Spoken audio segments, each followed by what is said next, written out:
লন্ডনের বৈঠকের আগে কিন্তু কিছু কনটেক্সট আছে। একটা সময় কিন্তু দেখা গেল সেনাবাহিনীর সাথে যখন একটা ডিস্টেন্স হয়ে গেল ইউনূস সরকারের, তখন কিন্তু ইউনূস অনেকটা পদত্যাগ করবেন, পদত্যাগ করে ফেলছেন, এরকম একটা রিউমার চলে আসছিল। তখন আপনার ক্যাটাগরিক্যালি প্রত্যেকটা রাজনৈতিক দলের সাথে যখন বৈঠক হলো, আমাদের বাংলা জামাত ইসলামের আমির ডক্টর শফিকুর রহমান নির্বাচনের যে টাইম ফ্রেমটা ছিল, সালাউদ্দিন সাহেব বলছিলেন ডিসেম্বরের মধ্যে নির্বাচন হতে হবে, বিএনপিরও সেই কথা ছিল।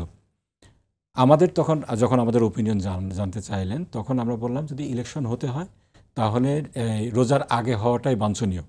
তারপরে রোজা আসবে, রোজার পরে কোরবানি আসবে, তারপরে বৃষ্টির সিজন শুরু হয়ে যাবে, ইলেকশন কিন্তু সে সময় হবে না।